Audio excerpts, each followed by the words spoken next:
안녕하세요 여러분, 허무성 목사입니다.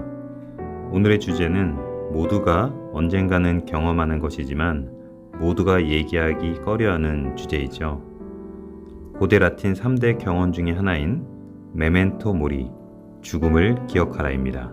알렉산더 대왕의 아버지 필립 2세가 매일 아침 종에게 시켜 하게 했던 말은 바로 대왕이시여, 당신은 반드시 죽는다는 사실을 잊지 마시오 라고 합니다.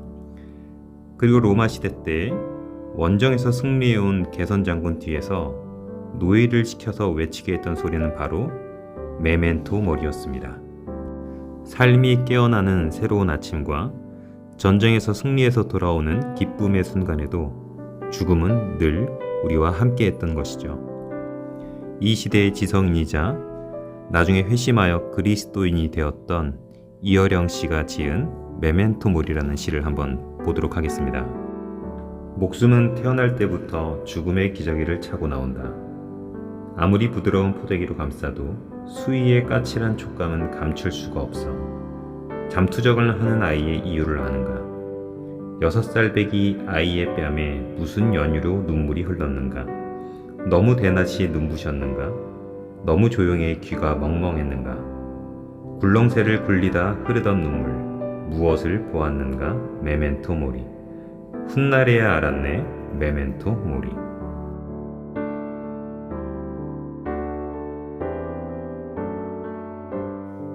이 말씀에 나오는 밤의 한순간은 밤을 4등분한 것의 한 부분을 가리키는데요. 시간으로 따지면 약 2시간입니다.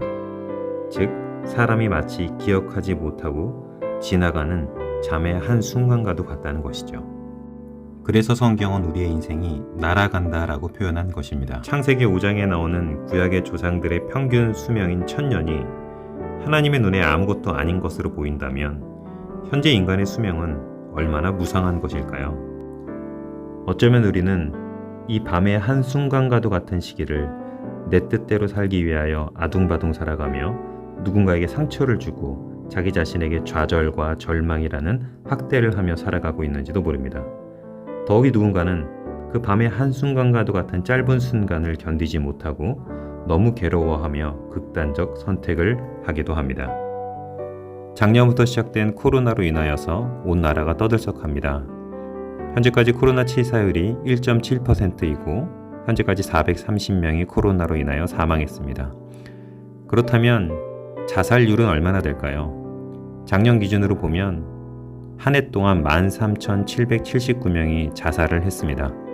인구 10만 명당 27명꼴이고요. 그리고 하루 38명씩 자살을 했습니다. 더욱이 안타까운 것은 10대부터 30대의 사망률이 1위가 자살이라는 것입니다. 사실 우리는 코로나 바이러스보다도 사람을 죽게 하는 절망, 좌절, 우울증을 더욱 두려워해야 하는지도 모릅니다. 누군가는 원치 않는 죽음을 받아들여야 하고 누군가는 원치 않는 삶을 받아들여야 하는 상황에서 우리는 모두 기억해야 합니다. 메멘토 모리. 우리 모두 언젠가는 죽는다는 사실을 말이죠. 앞서 시에서 말하듯이 목숨은 태어날 때부터 죽음이라는 기저귀를 차고 나옵니다. 하나님 입장에서 보면 인간은 모두 기저귀를 차고 있는 어린아이와 같을 것입니다. 미숙하고 부족하지만 우리는 모두 기저귀를 차고 하나님에게로 아장아장 걸어가야 합니다. 가다가 넘어지고 다른 길로 가고 딴짓을 하더라도 우리는 우리를 이 땅에 보내신 분을 향해 그리고 그분의 목적을 향해 나아가야 합니다. 어차피 우리의 의지대로 되지 않는 인생, 영원히 살 수 없는 인생이라는 것을 알기 때문이죠. 모두가 자신의 뜻대로 살아가고자 하는 이 시대에 하나님 뜻대로 살고자 하는 삶은 얼마나 행복한 삶일까요? 아마도 그 삶은 살아도 죽음을 초연한 삶이 아닐까 싶습니다. 왜냐하면 살아도 주를 위하여 살고 죽어도 주를 위하여 죽기 때문입니다. 철로역정의 마지막 관문인 죽음의 강 앞에서 순례자들은 다음과 같은 설명을 듣습니다. 반드시 강을 건너야 합니다. 그렇지 않으면 천성의 문에 도달할 수가 없습니다. 메멘토 모리, 죽음을 기억하라. 그리스도인이건 비그리스도인이건 우리 모두는 죽음을 피할 수 없습니다. 하지만 그리스도인에게는 그 죽음이 영원한 관문에 통과하는 사실을 동시에 기억해야만 합니다.